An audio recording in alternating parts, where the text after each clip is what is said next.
ए छोरे, चल मेरे साथ। हाथ? अरे नाना बब्बल, हाथ मत देना। अरे नागार्जुना जी, इस बेचारे के पास गिन चुन के 2 ही हाथ हैं। अगर आप एक हाथ ले लोगी तो बेचारे को बड़ी तकलीफ होगी, काम कैसे करेगा वो? अरे भाई, वो हाथ नहीं कह रही है, वो कह रही है चलो मेरे साथ। ओह अच्छा, तो पूजा यहाँ पे ना होगी क्या? ना, खास पूजा के लिए खास जगह होवे है। अब नागार्जुना की बीन वहां बजेगी जहां से पूरा चांद दिखाई देता है। इस पूजा में चंद्रमा के दर्शन का घना महत्व होवे है। सामग्री उठाओ। रबिल भैया, आप भी बबल जी के साथ जाइए ना। खाइए। अरे बबल तो कुछ खा ही नहीं रहा, उसके साथ मैं क्या खाऊं? खाइए नहीं भैया, जाइए बब्बल जी के साथ पूजा करने। अच्छा अच्छा, उसे कंपनी देनी है पूजा में। हाँ ठीक है, छोटे पिताजी चलो। ये बक रहा है तू? छोटे पिताजी बोल रहा है? मतलब छोटे पिताजी। चलो चलो। हाँ चलो। आई।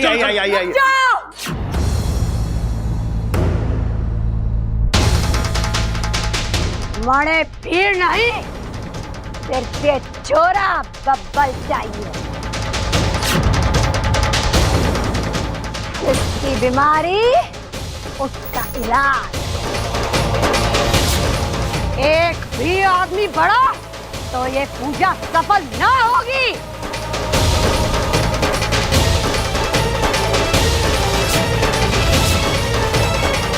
ना ना ना, कोई ना जावेगा। बब्बल छोरा, तू अकेला इनके साथ जा,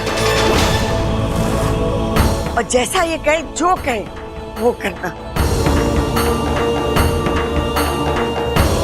बस हमारे छोरे को नाग दोष से मुक्ति मिल जाए और हमें कुछ न चाहिए। चलो।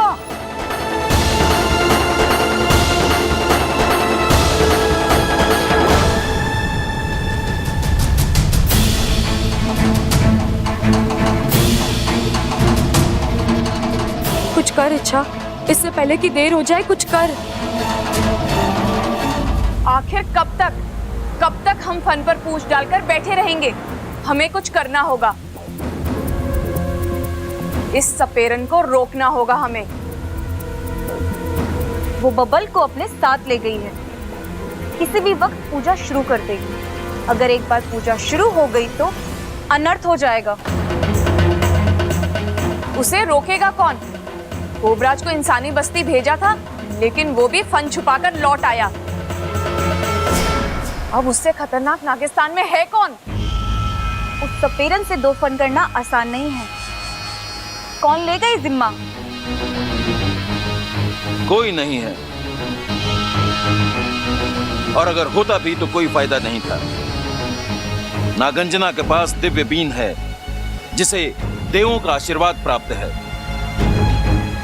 नागिस्तान के ताकतवर से ताकतवर नाग भी उस बीन के आगे कमजोर पड़ जाएंगे।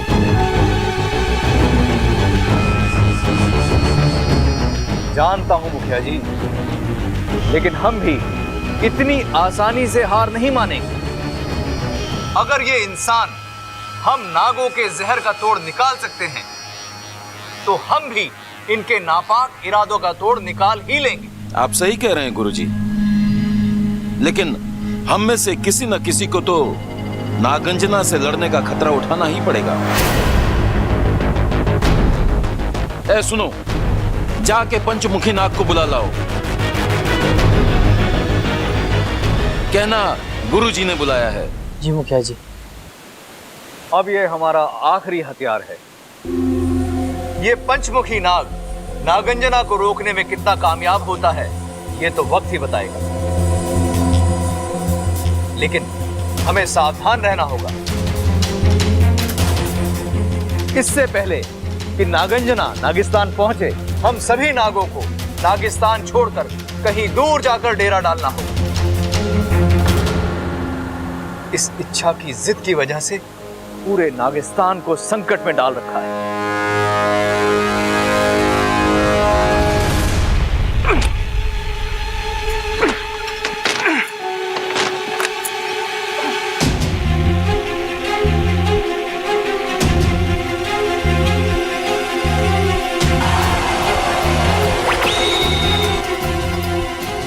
माफ कीजिए पिताजी, मैं आपको इस तरह अकेले, लेकिन आपने और कोई विकल्प ही नहीं छोड़ा। आप मेरी बात सुन लेते तो।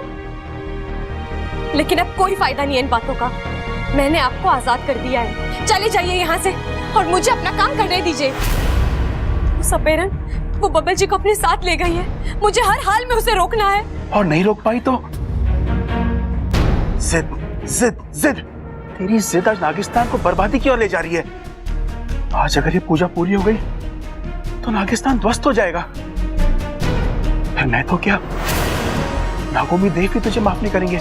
लेकिन पिताजी, मैंने जो किया है वो अपने पति के लिए किया, अपने स्वार्थ के लिए किया ना। तेरी अपनी खुशी नागों की जिंदगी से कब से बढ़कर हो गई। पिताजी, आप ऐसी बातें। आज तक मैं फन चौड़ा कर नागों के सामने घूमता था, उनसे गर्व से कहता था कि तू मेरी सपोली है। लेकिन आज तूने शर्म से मेरा फन झुका दिया। अच्छा बदला चुकाया तूने नागिस्तान के एहसानों का। नहीं पिताजी, मैं ना ही नागिस्तान वासियों के एहसान भूली हूँ और ना उनका प्यार। यकीन मानिए, इच्छा मर जाएगी लेकिन उस सपेरन को नागिस्तान नहीं पहुंचने देगी। अच्छा, कैसे रोकेगी तू उसे?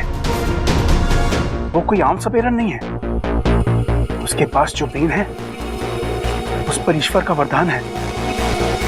कल को पूरा नागिस्तान भी उसे लड़ने उतरेगा तो नहीं जीत पाएगा। आप ही ने सिखाया पिताजी, जीत ताकत से नहीं जज्बे से हासिल होती है, और वो जज्बा है मुझ में। मेरे इरादे नेक हैं। आपका आशीर्वाद, बब्बल जी का प्यार है मेरे साथ। मैं लड़ूंगी भी और जीतूंगी भी। शेषो नमस्तुभ्यं समुद्र जल वासनम। शेषो नमस्तुभ्यं समुद्र जल वासनम। शेषो नमस्तुभ्यं समुद्र जल वासनम।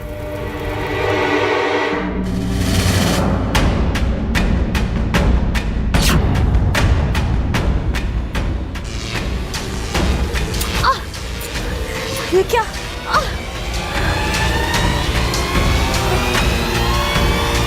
जादुई चाल?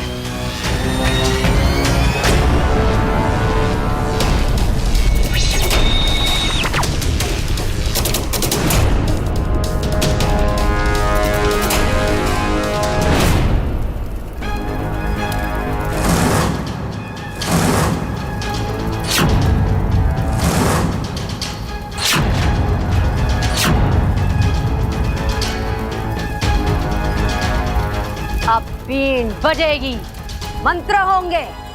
जैसे जैसे असर बढ़ेगा, बब्बल का दिमाग हमारे काबू में होगा। और उसके बाद वो जो भी सोचेगा, जो भी याद करेगा, वो सब एक एक चीज इस हवन में दिखाई देगी। नागिस्तान के लोग, नागिस्तान का वो मंदिर और नागिस्तान जाने का रास्ता भी। नागंजना, सारे तो वारे न्यारे होने वाले हैं।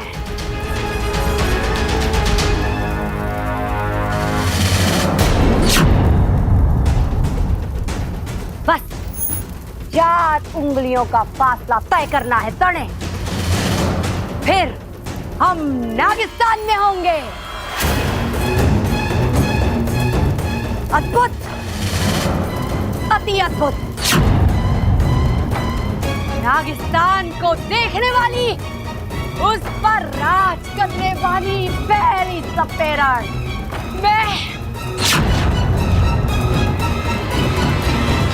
नागंजना देवी, ए सुनो, अब सब अपना ध्यान पूजा पर केंद्रित करो। किसी के हाथ तो कोई गलती हुई तो मारे तो तुम लोग जानते ही हो, सांपों से ज्यादा जहरीली है ये नागंजना।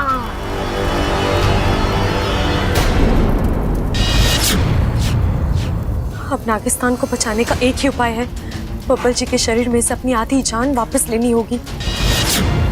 जैसे ही जान निकलेगी उनका दिल धड़कना बंद होगा, दिमाग काम करना बंद कर देगा और वो सपेरन इस हवन में कुछ नहीं देख पाएगी। मुझे माफ कर दीजिए बब्बल जी। स्वामः प्रार्थ्यते नित्य यश दानमत्यते।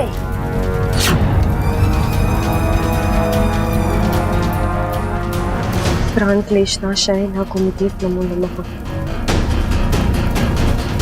स्वामः प्रार्थ्यते नित्यं यश दानमे च देहि मे। प्राण क्लेशनाशाय नागोमतीये नमो नमः। प्राण क्लेशनाशाय नागोमतीये नमो नमः।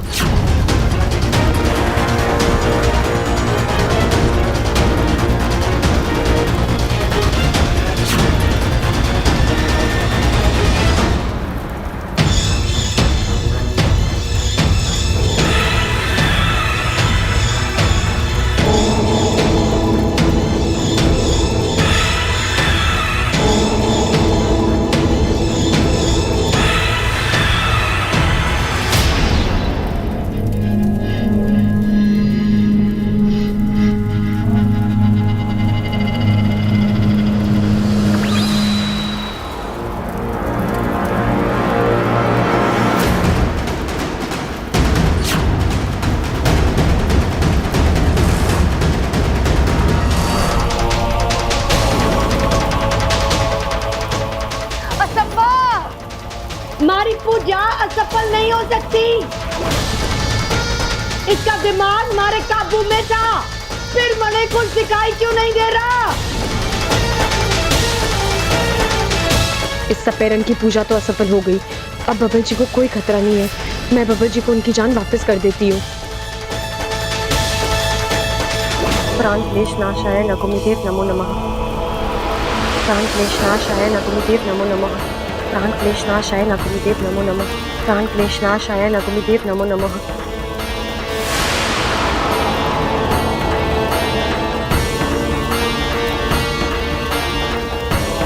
देवी जी, ऐसा भी तो हो सकता है कि इसे नागिस्तान के बारे में कुछ पता ही ना हो, झूठ बोल रहा हो। लेकिन कल इसने जो बातें कही वो बातें कही सुनी भी तो हो सकती है ना?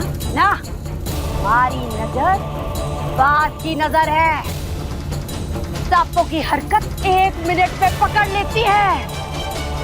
नागिस्तान का नाम लेते वक्त उसका पत्ता अजीब सा था,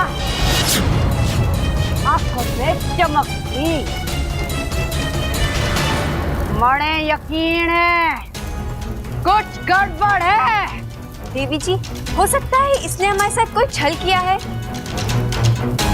छल किया है नहीं, छल किया जा रहा है।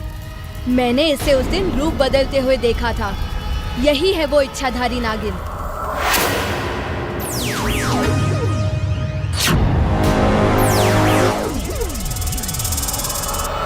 इच्छाधारी नागिन,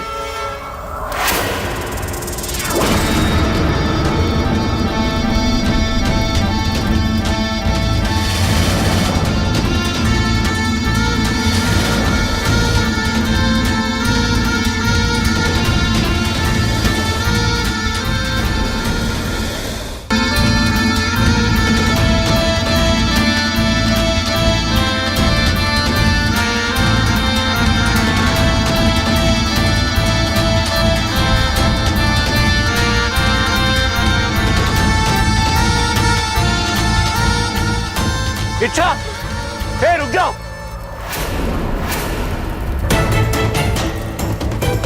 इच्छा, तुम भी आप? क्या ये सब? और आप ये?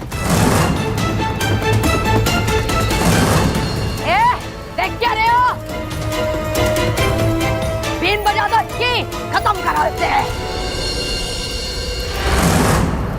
खबरदार कोई आगे बढ़ा तो।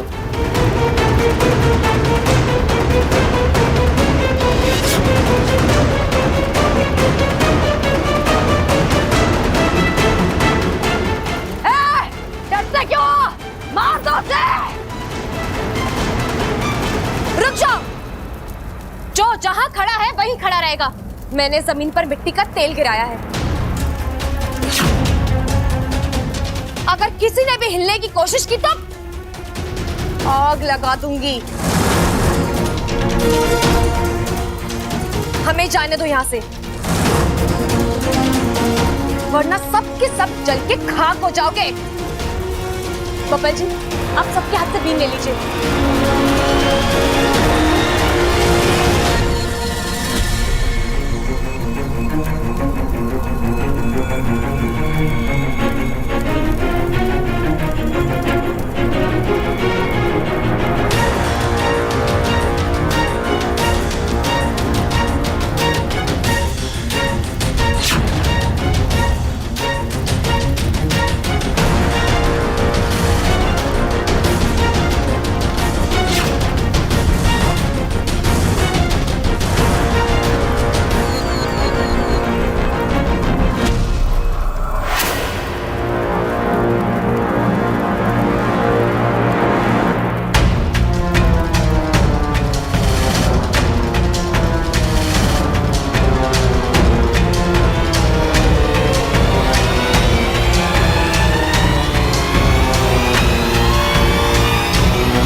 हम सब तो बाद में मरेंगे।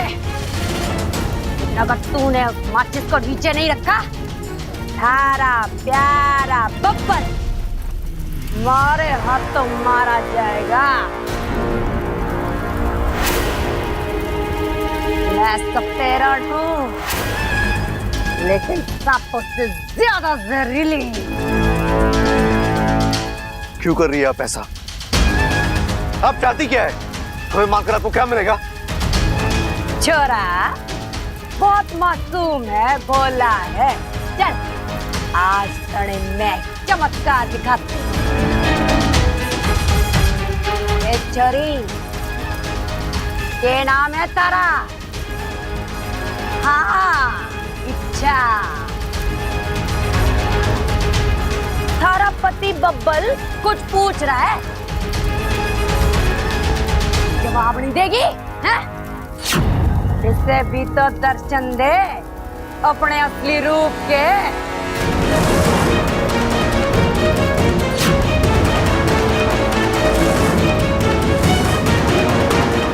ए छोरी, वक्त ना है हमारे पास।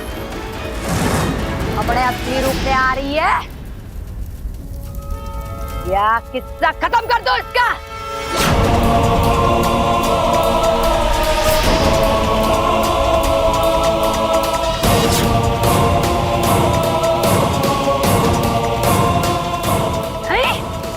ठीक है, 3 तक गिनूंगी।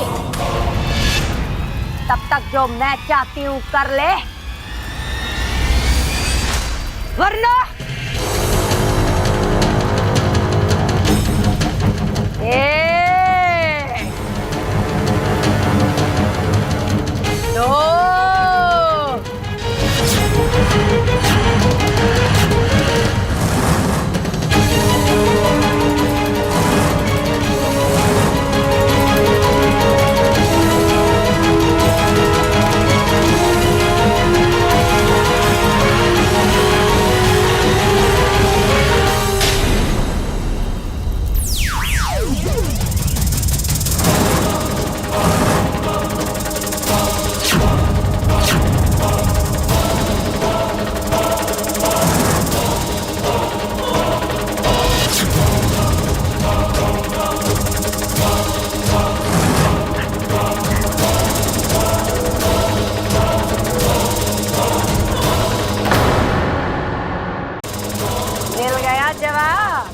देख लिया अपनी पत्नी का असली रूप।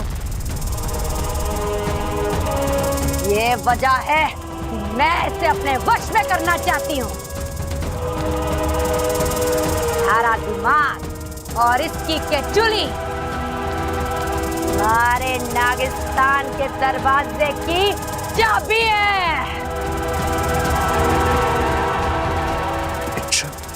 अच्छा तुम इच्छाधारी नागिन। ए संतोषी, इसे सितारे में रख दे, हम इसे अपने साथ ले जाएंगे। अगर इसने नागिस्तान का पता बताया तो ठीक, नहीं तो हम इसे खत्म कर देंगे।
इच्छा कहाँ हो तुम?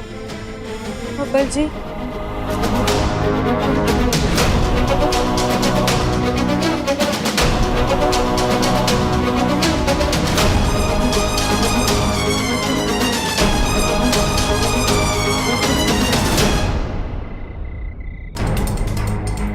मुझे अब भी यकीन नहीं होगा। महीनों से तुम्हें जानता हूं, समझता हूं, करीब से छुआ है मैंने तुम्हें। इन भाव में भरकर मैंने, और फिर भी कभी जान नहीं पाए कि तुम एक इच्छाधारी नागिन हो। एक इच्छाधारी नागिन हो तुम। जी बब्बर जी, यही सच्चाई है। मैं नागिन हूँ, नागों की दुनिया से आई हूँ, नागिस्तान से। एक मकसद लेकर आई थी यहाँ। इंसानों के दिल और दिमाग में नागों को लेकर जो डर, जो गलतफहमियां हैं, मैं सब खत्म कर देना चाहती थी। एक एहसास दिलाना चाहती थी कि नाग इंसान के दुश्मन नहीं, दोस्त होते हैं। उसी बीच आपसे मुलाकात हुई और बब्बर जी, भले ही मैं नागिन हूँ, लेकिन दिल तो मेरे पास भी है ना। प्यार कर बैठी मैं आपसे।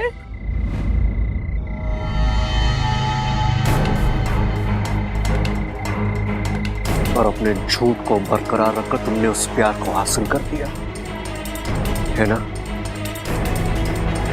इच्छा जो झूठ की नींव में खड़ा होता है उसे प्यार नहीं कहते, धोखा कहते हैं।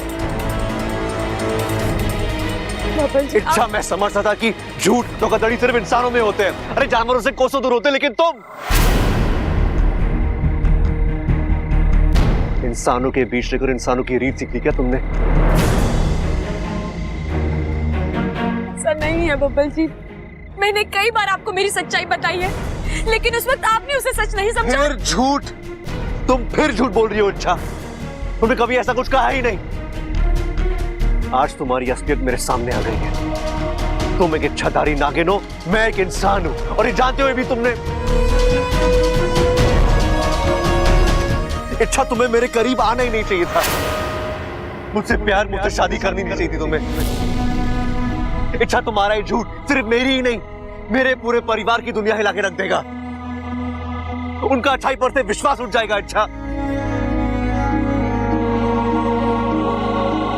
झूठ की बुनियाद पर जुड़ा गया रिश्ता झूठा होता है, और झूठा रिश्ता सिवाय दर्द और तकलीफ के कुछ नहीं देता। और ऐसे झूठे रिश्ते का खत्म हो जाना ही ठीक है। और वैसे एक इंसान और एक इच्छाधारी नागिन कभी एक साथ नहीं रह सकते। आप मेरी बात तो सुनिए बब्बल जी, मैं जन्म से नागिन नहीं हूँ। एक आम इंसान के घर पे एक आम बच्चे की तरह जन्म लिया था, लेकिन एक हादसा हुआ। एक और झूठ, बस इच्छा, बस एक झूठ को छुपाने के लिए एक और झूठ। ये सिलसिला कभी खत्म नहीं होगा इच्छा।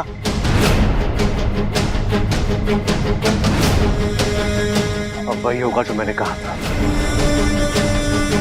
ये रिश्ता आज यही इसी वक्त खत्म।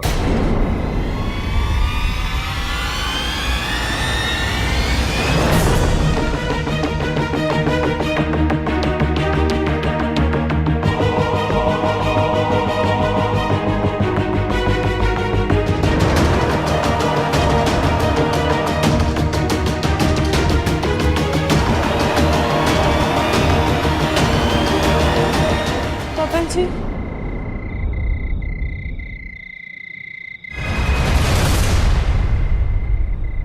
मेरे पिताजी आपके घर पर हैं।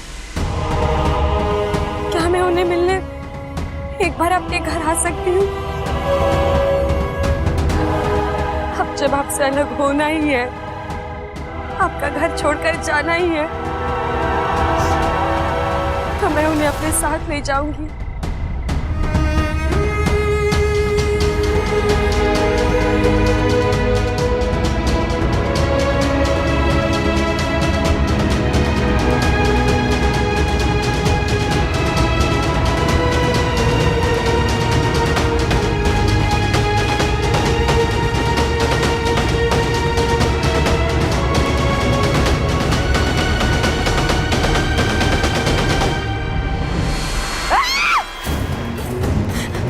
देवी जी, वो बबल और इच्छाधारी नागिन वो दोनों भाग गए देवी जी। इतना घना जंगल, ऊपर से अंधेरा, फायदा उठाकर भाग गए। हमने बहुत ढूंढा लेकिन उन्हें पकड़ नहीं पाए, है ना? चलो कोई नहीं, भाग कर जाएंगे कहाँ? अपने घर ही जाएंगे ना। उनके घर का पता है हमारे पास, कभी भी जाकर उठाकर ले आएंगे। अब हमें नागिस्तान जाने से कोई नहीं रोक सकता। हम वहां जाएंगे, वहां राज करेंगे, और एक दिन पूरा नागिस्तान हमारा होगा। नागिस्तान हमारा होगा, हमारा होगा, हमारा होगा।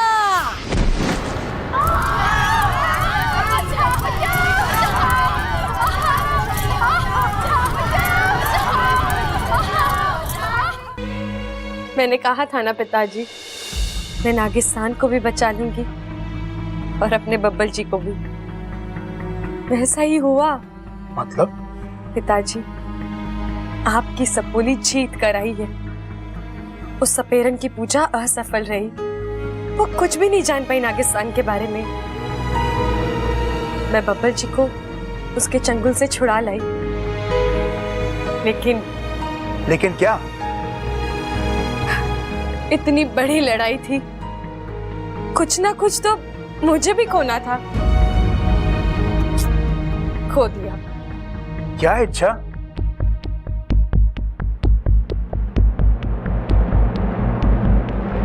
अपना प्यार। मतलब? बब्बल जी को मेरी सच्चाई पता चल गई है और उन्होंने मुझसे अपना रिश्ता तोड़ दिया है।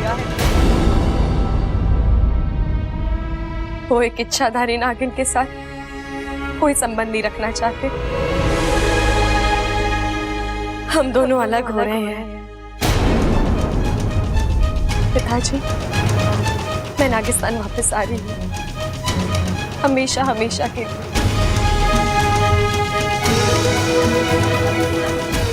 आप चलिए, मैं भी आई।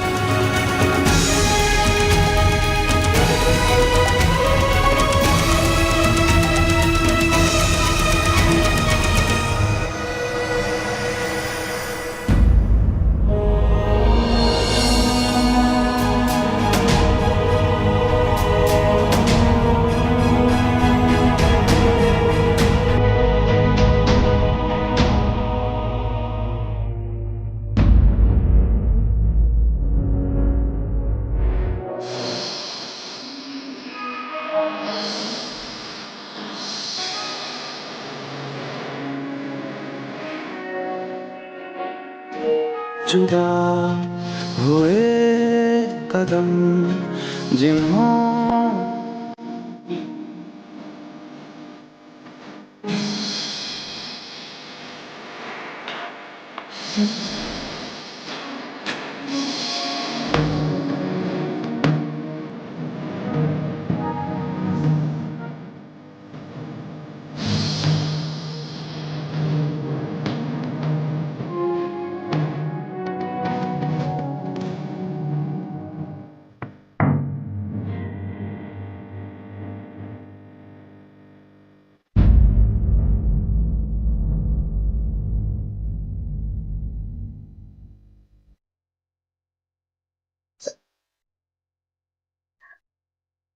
जा रही हूँ मैं बब्बल जी, अब कभी लौट कर नहीं आऊंगी। बस जाने से पहले एक बार घर वालों से मिलना चाहती हूँ। दादी, दीदी, बाजी, पिताजी। नहीं, मैं किसी को चकाऊंगी नहीं। बस एक आखिरी याद समझकर उन्हें दूर से एक नजर देख लूंगी।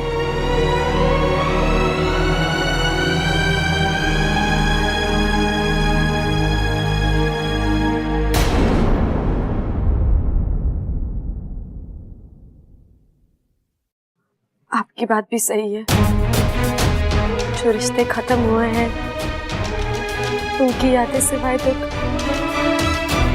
और कुछ नहीं देंगी।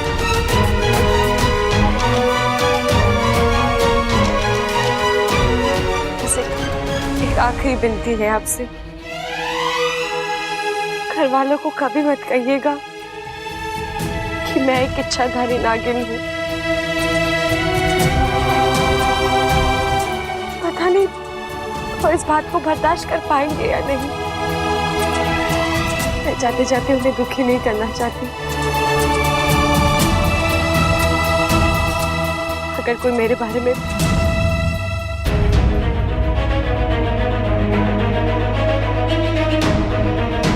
मुझे पता है मुझे क्या करना है।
अच्छा तू यहाँ वापस आ गई है मुखिया जी, हमेशा के लिए।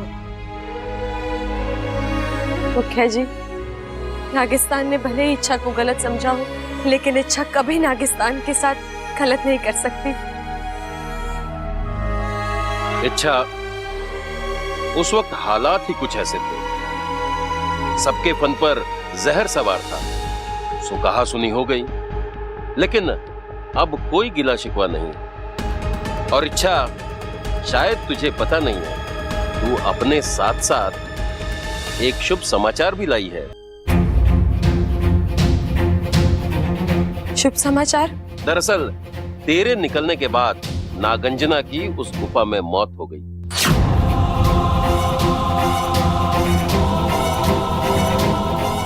मतलब अब नागिस्तान पर कोई खतरा नहीं है? नहीं, खतरा अभी भी टला नहीं है।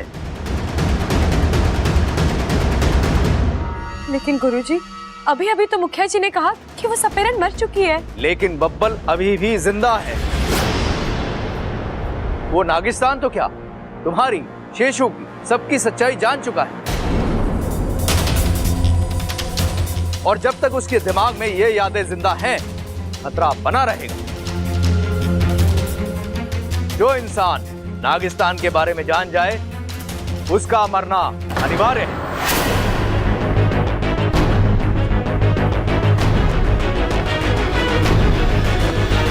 नहीं, मैं पहले भी कह चुकी हूँ, मैं बब्बल जी को कुछ नहीं होने दूंगी। माना कि वो नागिस्तान की सच्चाई जानते हैं, लेकिन उन्हें इच्छा, नाग स्मृति का विधान कोई नहीं बदल सकता। बब्बल को मरना होगा। नहीं, बब्बल जी मरेंगे या जिंदा रहेंगे, इसका फैसला नाग स्मृति का विधान नहीं, नागोमी देव का विधान करेगा। और वैसे भी अब तो वो सपेरन मर चुकी है। नागिस्तान को बब्बल जी से फिलहाल कोई खतरा नहीं है। आप बस मुझे 12 घंटे दीजिए, मैं इस समस्या को भी हल कर दूंगी। मैं नागोमी देव से प्रार्थना करूंगी, उनसे पूछूंगी कि उनकी मर्जी क्या है। वो बब्बल जी को मौत देना चाहते हैं या जिंदगी।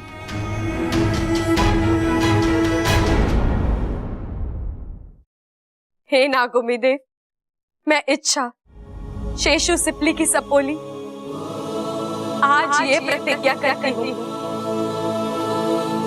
कि अपने पति बब्बल की जिंदगी के लिए मैं नेवला क्षेत्र परीक्षा दूंगी।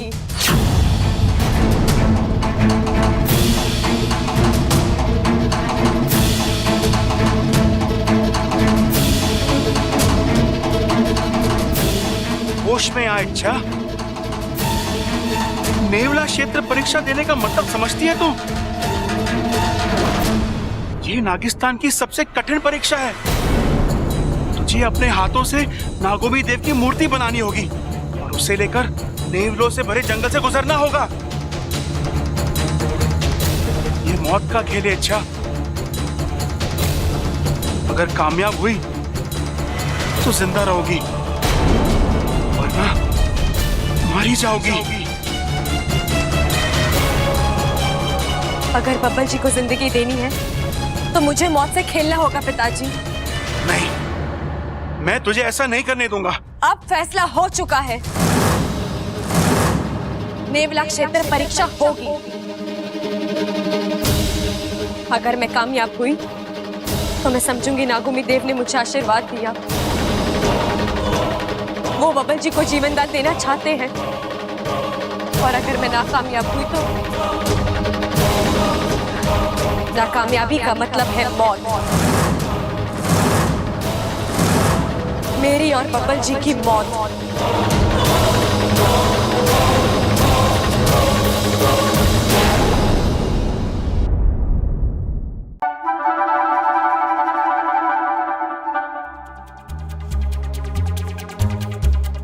दादी जी, हमारे बात पर आप यकीन कीजिए, हम भुलक्कड़ जरूर हैं, लेकिन झूठे नहीं हैं हम।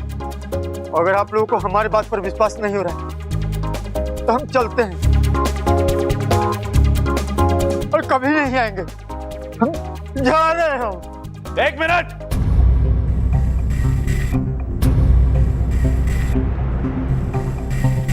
कहीं नहीं जाएगा तू। मैं तेरे साथ हूं। हम दोनों एक ही बिरादरी के, हम दोनों भूलते जरूर हैं, लेकिन हमारे काम में कोई खराबी ना होती। मुझे कसम है हमारी लाल किताब की, किसी को भी तुझ पे उंगली उठाने ना दूंगा। सुन रहे हो सब? कोई भी मेरे भाई को कुछ ना बोलेगा। और दादी, मेरे शादी के इश्तिहार की फोटो मेरा भुलक्कड़ भाई खींचेगा। अरे भैया, आप इन्हें तकलीफ क्यों दे रहे हैं? मैं आपके लिए मंगवा रहा हूं ना मुंबई से एकदम स्पेशल फोटोग्राफर है।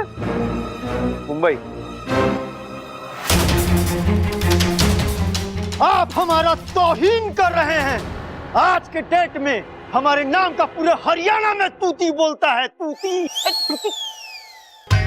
तो बस अब तय हो गया, सबल की शादी का इश्तिहार का फोटो यही खींचेगा।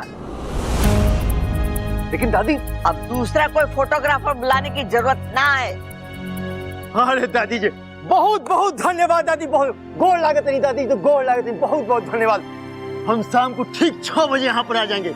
आप लोग बहुत तैयार रहिएगा, तैयार।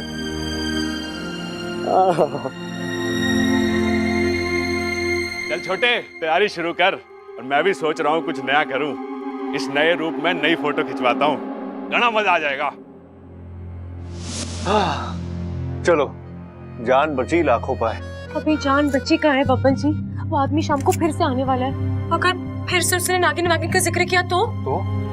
वही तो मैं पूछ रही हूँ, तो हम क्या करेंगे? सबल भैया को समझाते हैं, एक बार वो मान गए ना। वो तो मान जाएंगे बब्बन जी, लेकिन उस भुलक्कड़ को यहाँ आने से कैसे रोकेंगे? वो तो अब खुद को अच्छा फोटोग्राफर साबित करने पर तुला हुआ है। अरे बब्बल, अरे सुन भाई, क्या है, आज मेरी फोटो खींचेगी, कल अखबार में छप जाएगी, परसों रिश्ता तय होगा, और तो मेरी शादी हो जाएगी ना। ओह, अरे मतलब 3 दिन में मेरी शादी हो जाएगी? अरे हमारे पास तैयारी के सिर्फ 3 दिन है बब्बल। भाई तुम शादी की तैयारी कर लो, मैं चला। बब्बल जी, हम कहाँ फंस गए? अब उस फोटोग्राफर को आने से कैसे रोकेंगे?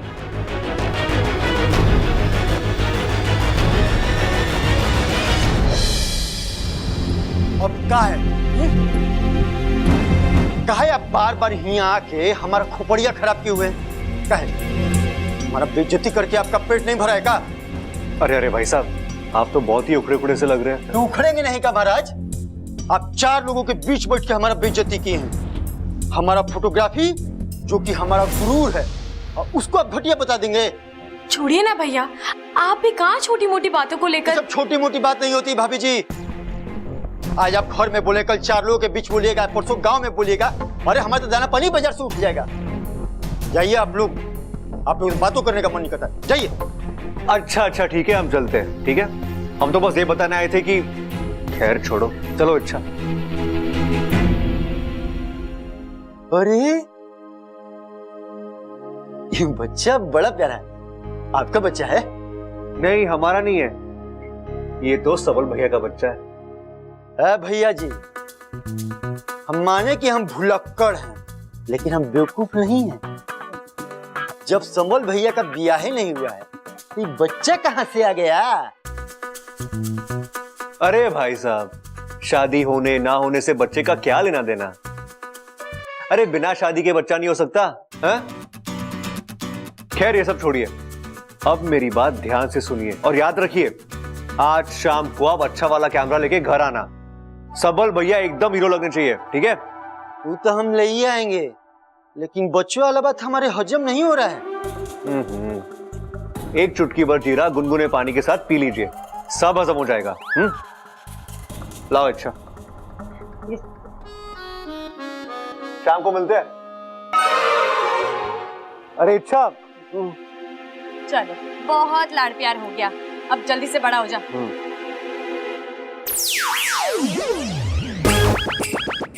लाड़ प्यार कुछ नहीं हो रहा, सिर्फ फायदा उठाया जा रहा है मेरा। बाकू, तू मेरा सबसे लाडला भाई है ना, मैं तुझसे मदद नहीं लूंगी तो और किससे लूंगी? बस इतनी बात बोल दी, बात खत्म। नहीं नहीं, बात का खत्म। आज साले साहब को जमकर दूध पिलाएंगे। अरे नारे बाबा, आज दूध पिलाओगे, पता नहीं कल क्या क्या करवाओगे। इच्छा एक तुम कम थी जो तुम्हारा नेवला पति भी मुझे परेशान करने लगा है। पहले इच्छा बनो फिर बच्चा बनो। अरे मुश्किल से तो वाकू बनने का मौका मिलता है। जो भी बोलो वाकू, तू जब नाराज होता है ना तो बहुत क्यूट लगता है। तो दुनिया का बेस्ट नाग है और मेरा बेस्ट दोस्त। जितना विश्वास मैं तुझ पर कर सकती हूँ उतना विश्वास मैं किसी और पर नहीं कर सकती। इसलिए मैं जब चाहूँ तुझे इच्छा बच्चा कच्चा सब बनना पड़ेगा, समझा? ठीक है।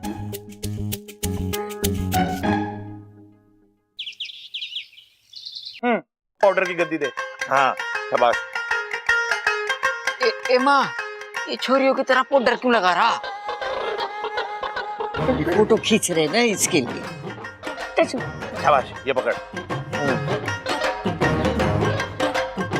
अरे वाह वाह छोटे, क्या लग रहा है तू? ऐसा लग रहा है तू दूल्हा नहीं पिक्चरों में हीरो बनने जा रहा है। भाई आपके मुंह में घी शक्कर। चक्कर?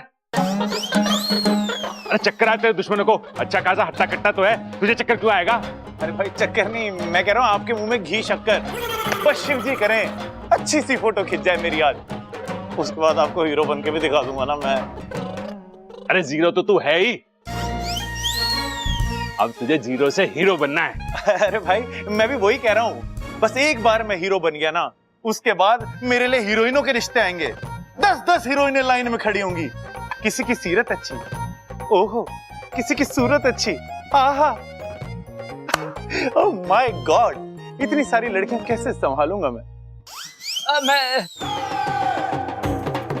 प्रबल भैया एक बात बताइए, हम तीनों भाइयों में से बड़े आप हैं, होशियार है, समझदार है, एक ही नजर में आप जी को पहचान लेते हैं, तो अब बताइए आपको फोटोग्राफर अजीब नहीं लगा?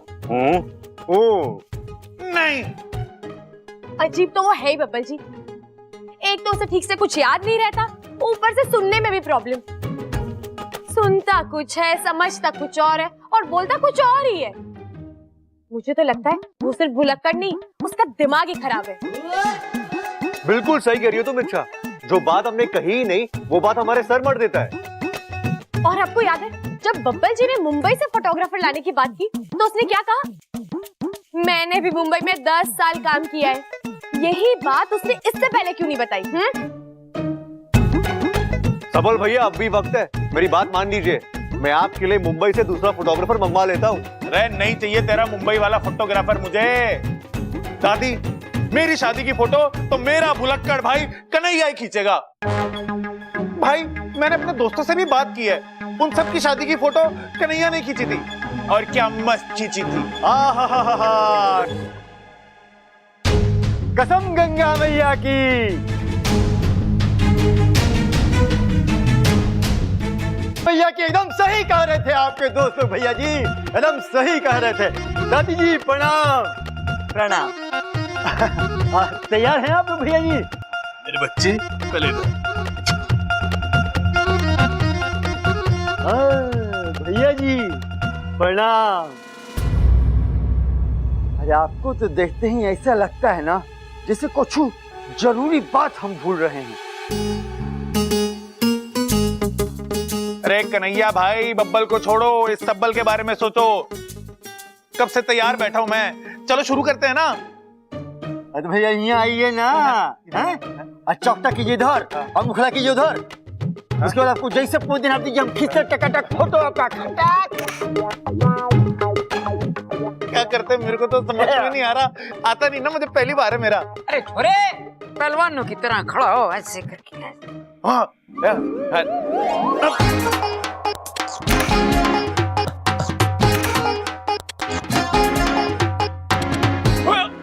क्या बिस्कुट दिखा अपने।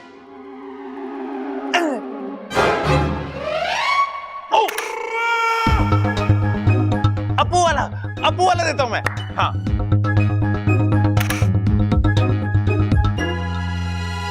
अरे वाह, हमारा सबल तो बिल्कुल दिलीप कुमार लग रहा है। नहीं नहीं दादी, ये बिल्कुल मेरे फेवरेट हीरो की तरह लग रहे हैं। कौन? सलमान? नहीं। शाहरुख? नहीं। ऋतिक? नहीं नहीं नहीं नहीं। तो आमिर? नहीं नहीं नहीं नहीं। अरे ना ना, वो अपने जग्गू दादा का जो छोरा है, क्या नाम है उसका, वो टाइगर। हाँ टाइगर, टाइगर। नहीं। बोल बोल बोल बोल बोल। हाँ याद आया। कौन है बोलो बोलो बोलो। चंकी पांडे।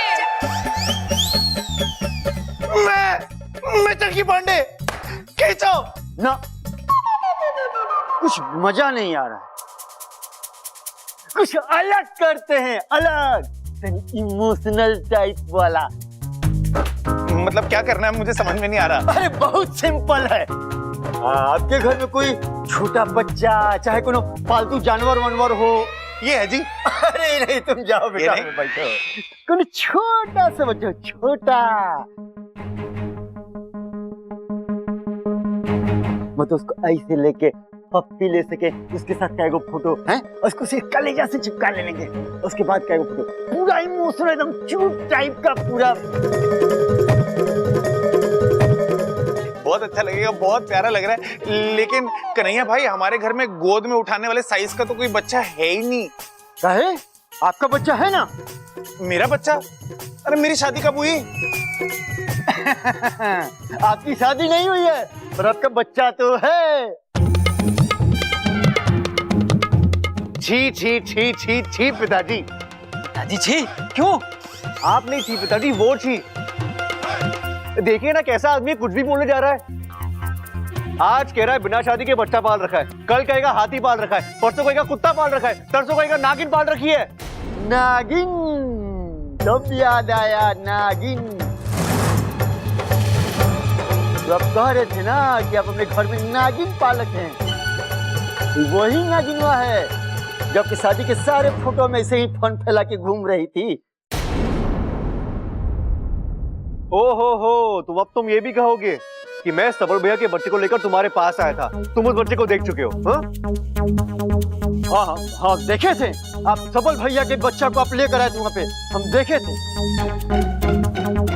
लो, ये आदमी झूठ पे झूठ बोले जा रहा है। अरे इच्छा सही कर रही थी इसके बारे में, ये भुलक्कड़ी नहीं, इसका दिमाग भी खराब है। देखिए भैया जी, हम मानते हैं कि हम भुलक्कड़ हैं, लेकिन इसका मतलब ही नहीं है कि आपके जॉन जी में आएगा, आपको कहते रहिएगा और हाँ में मुंडी हिलाते चले जाएंगे। पहले आप लोग आपसे में डिसाइड करिए, फिर बाद में हमको बुला लीजिएगा। चलते हैं हम, प्रणाम।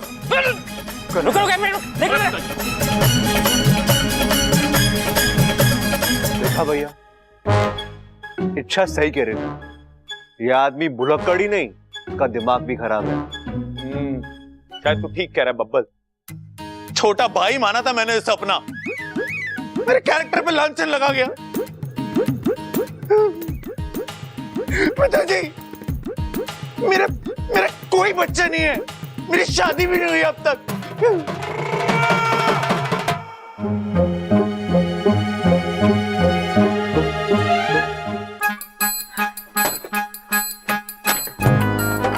बब्बल जी, वो फोटोग्राफर वाकई में पागल हो गया।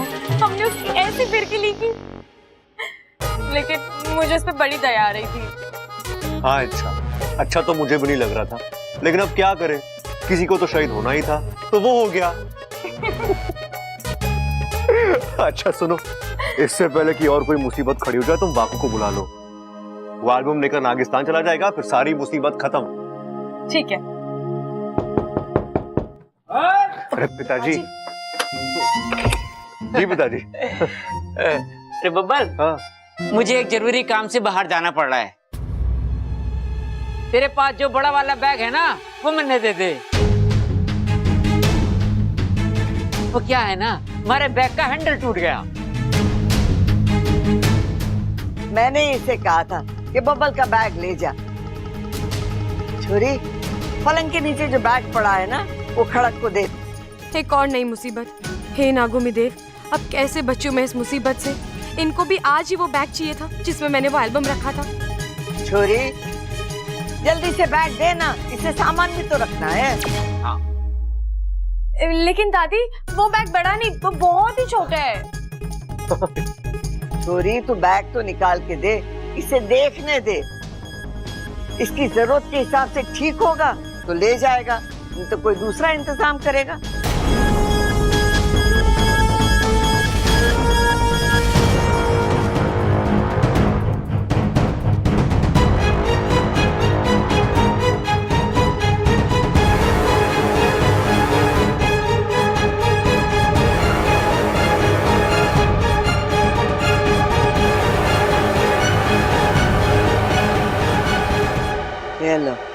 ये तने छोटा लग रहा है, हाँ? इसमें खड़क का सामान तो क्या पूरा का पूरा खड़क आ जाएगा। अच्छा, इतना काफी होगा? अरे छोरे तू चिंता मत कर, मैं एडजस्ट कर लूंगा। एक बात कहूँ पिताजी, आप नया बैग क्यों नहीं ले लेते? हाँ नया नया सफर है, नया बैग तो बनता है पिताजी। अरे चुप कर बाबू। नहीं दादी, बिल्कुल सही बोल रहा हूँ। अब देखिए ना, इतने मशहूर पहलवान और हाथ में ये पुराना सा बैग। नहीं दादी, बिल्कुल अच्छा नहीं लगता। चुप कर। एक दिन के सफर के लिए 1000-2000 का खर्चा करवाएगा के? खड़क, यही बैग ले जा। ठीक है माँ, ले बब्बल बैग दे दे। दे ओ बब्बल, अरे बैग दे। छोड़ छोड़ छोड़ भाई। खड़क,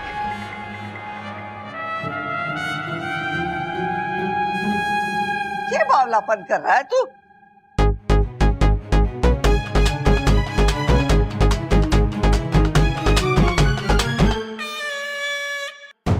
जीत गया? हाँ चल चलो। चल। अच्छा, अगर पिताजी ने वो बैग खोल के एल्बम देख लिया ना तो तहलका, घर में तहलका मच जाएगा बब्बल जी। चलो हम भी चलते हैं। ये माँ, कबड्डी का चैंपियन हूँ मैं। अरे तू तो हर चीज का चैंपियन है। जरा चेक तो कर लूं सूटकेस को, कहीं से टूटा फुट्टा तो ना है। पहिए हैंडल वैंडल तो सब ठीक है, ये भी ठीक है। कुछ कीजिए बब्बल जी, रोकिए पिताजी को। किसी भी तरह वो बैग उनसे वापस लेना होगा।